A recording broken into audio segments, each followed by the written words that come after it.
Bonjour à toutes et tous, bienvenue pour ce nouvel épisode de notre série consacrée aux centres de ressources territoriaux, les CRT. Ces nouvelles structures sont en train de transformer en profondeur notre manière d'accompagner les personnes âgées en s'appuyant sur une logique de coordination, de proximité et de soutien de tous les acteurs du territoire. Aujourd'hui, on va parler plus en détail du volet 1 de ce dispositif. Un volet fondamental qui pose les bases de la montée en compétences collectives, du soutien des aidants, d'une réflexion éthique partagée et de l'accompagnement du virage domiciliaire. Le renforcement des compétences des professionnels, c'est apprendre ensemble, mieux agir ensemble. C'est la capacité de créer une culture commune entre professionnels. Aujourd'hui, les personnes âgées sont accompagnées par une multitude d'acteurs.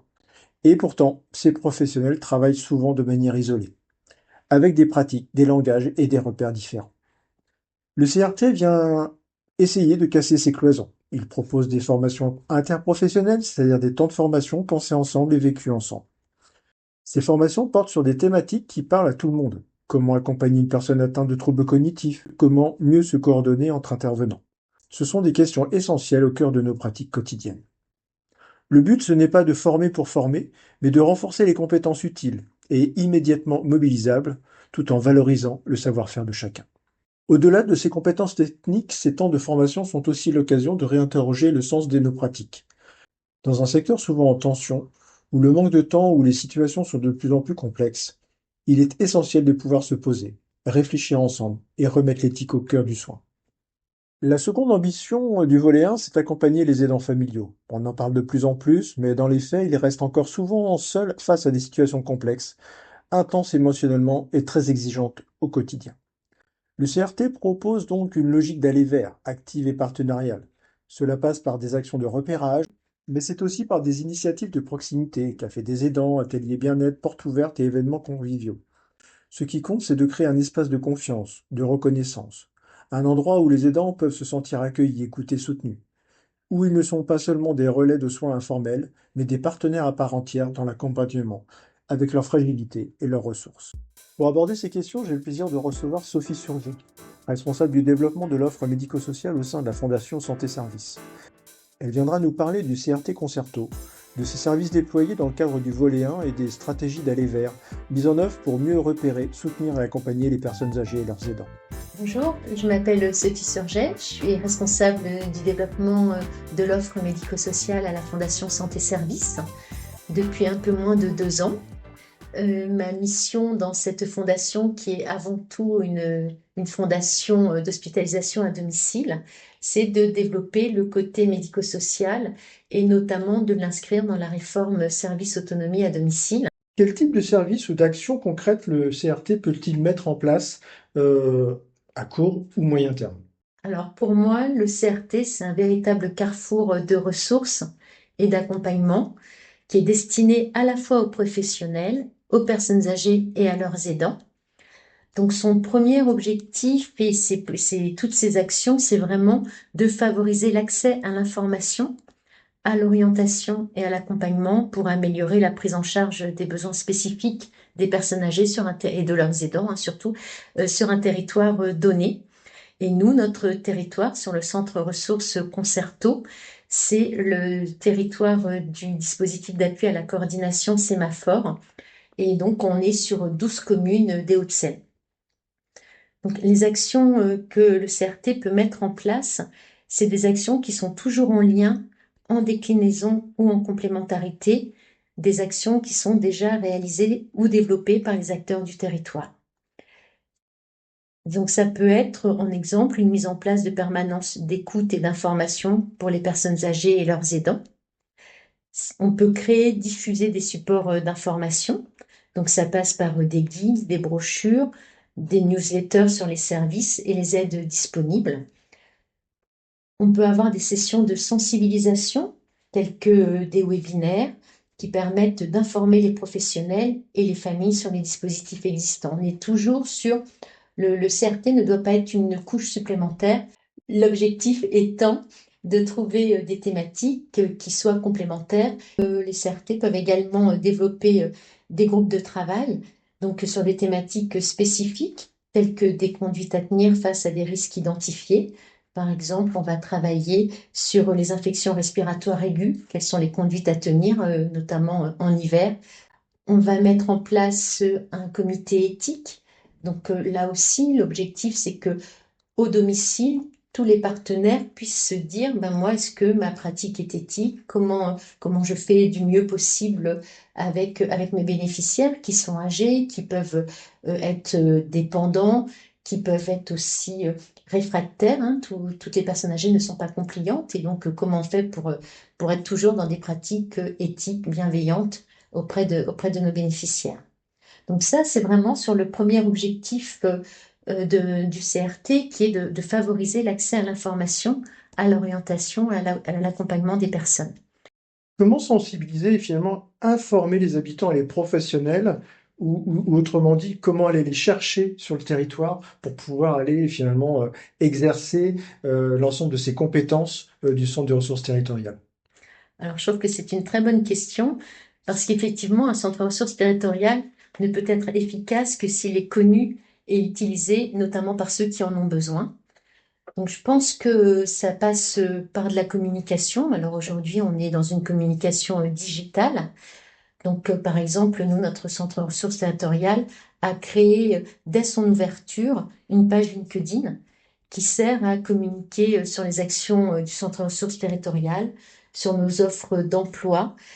C'est vraiment euh, notre outil de communication premier. Après, comme pour les actions, il est aussi important de s'appuyer sur les outils de communication dont disposent nos partenaires.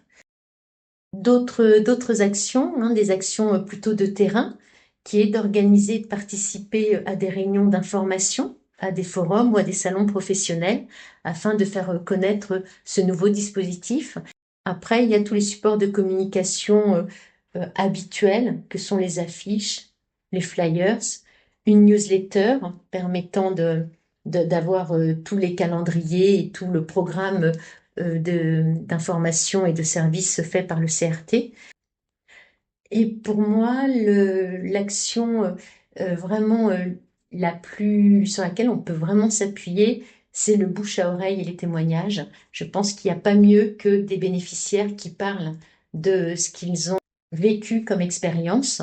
Donc c'est vraiment les encourager, que ce soit les personnes âgées, leurs aidants et les professionnels, à partager leur expérience afin que l'information sur le service rendu par le CRT circule. Et voilà, il n'y a pas mieux que ce canal de diffusion. Nous recevons maintenant Lucille Maniguet, ergothérapeute et coordinatrice des actions volet 1 du Centre de ressources territoriales. Elle va nous parler de 2 actions de formation qu'elle a menées récemment, ainsi que son retour d'expérience sur ces initiatives. Nous l'écoutons. Lucille Maniguet, je suis ergothérapeute de formation et depuis quelques mois, je suis à la fois coordinatrice des accueils de jour avec un rôle également d'ergothérapeute et je suis aussi sur le CRT, donc volet 1 et je donne des formations sur donc le nord du 92. Je donne 2 formations. Je donne une formation pour l'idée c'est de simuler un petit peu le vieillissement. Donc on a des simulateurs de vieillissement que je fais essayer aux professionnels des EHPAD et des services à domicile. Et à côté de ça, je fais aussi une formation prévention des chutes des personnes âgées. Comment avez-vous construit ce module et comment répond-il aux besoins spécifiques à la fois des partenaires et des bénéficiaires? Alors, en fait, ces formations, on les avait mises en place l'année dernière sur l'EHPAD. On avait fait en fait une semaine de prévention des chutes. Et donc, on avait essayé de former tout le personnel, que ce soit les soignants, certes, mais aussi l'accueil, les cuisines, le bio-nettoyage, etc. Parce qu'on se rendait compte quand même que, bah, mine de rien, il y a une grande partie des résidents en EHPAD qui chutent. Et en même temps, pendant cette semaine, on faisait essayer des simulateurs de vieillissement. Donc, on a dans l'établissement. Et ça avait du coup très bien pris. C'est aussi une formation qui permet derrière de mettre en place des actions sur des facteurs de risque de chute pour justement essayer de diminuer les chutes. Et on avait fait aussi une après-midi portes ouvertes donc au territoire pour justement parler de nos métiers et de comment on essaie de prévenir les chutes, etc. Et suite à ça, on s'est dit que bah, justement au niveau du CRT, comme on s'adresse donc à des établissements type EHPAD et des établissements sur le domicile qui travaillent auprès de personnes âgées, bah, ça pourrait être quelque chose qui serait bien à développer et qui pourrait intéresser aussi nos partenaires, qui dure à peu près 2 jours. Il y a une journée où je fais plusieurs groupes où on parle vraiment du vieillissement, sans parler de chute, mais du vieillissement un peu même normal, sans forcément de pathologie. Avec ça, du coup, on fait aussi toute une partie un peu pratique où les personnes essayent les simulateurs de vieillissement, elles vont dans les étages, elles marchent, elles les gardent assez longtemps justement pour se rendre compte des effets que ça a sur le corps. Pas que au niveau de l'équilibre, mais aussi au niveau du fait qu'on a tendance à s'isoler parce qu'on entend moins, etc. Et le lendemain, je reprends plusieurs groupes et là, cette fois-ci, on parle vraiment de la prévention des chutes. Donc, on discute déjà de tous les facteurs qui peuvent favoriser les chutes, sur lesquels on peut jouer ou non. Il y a des facteurs qui vont être vraiment intrinsèques, liés à la pathologie, etc. Ça, on pourra pas forcément jouer dessus. Mais tout ce qui est extrinsèque et donc lié à l'environnement de la personne, son habillage, son chaussage, parfois même les médicaments qu'il prend, en fonction du dosage qu'on va mettre, ça pourra bah, peut-être diminuer en tout cas ce risque-là. Et après, il y a aussi une petite partie pratique où on a une chambre des erreurs où il faut un peu identifier les facteurs de risque. Mais voilà, en gros, l'idée, c'est que c'est un même module qui se fait en 2 fois. Quels ont été pour vous les défis en termes d'organisation et quels sont aujourd'hui les premiers retours que vous avez des bénéficiaires et des participants?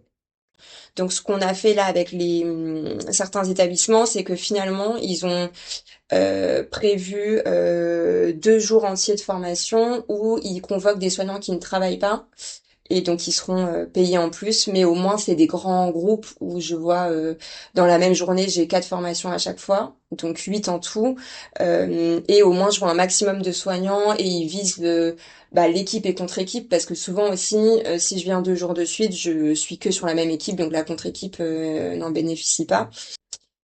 Et alors oui, donc pour les premiers retours des participants, alors jusqu'ici, je pensais justement là quand on en a parlé, me dire que les prochaines formations, peut-être que je mettrai en place un questionnaire ou quelque chose pour recueillir un peu les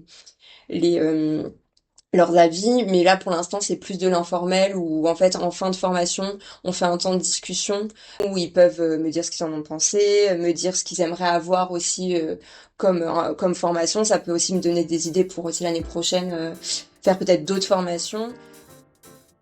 Merci à nos invités pour ces échanges qui nous ont permis d'enrichir et faire avancer nos réflexions. Nous aurons un troisième épisode qui abordera le volet aidant, notamment avec la plateforme de répit qui est un sujet crucial pour leur bien-être, et un retour d'expérience d'un aidant qui a pu participer aux sessions de formation Humanitude au sein du CRT Concerto.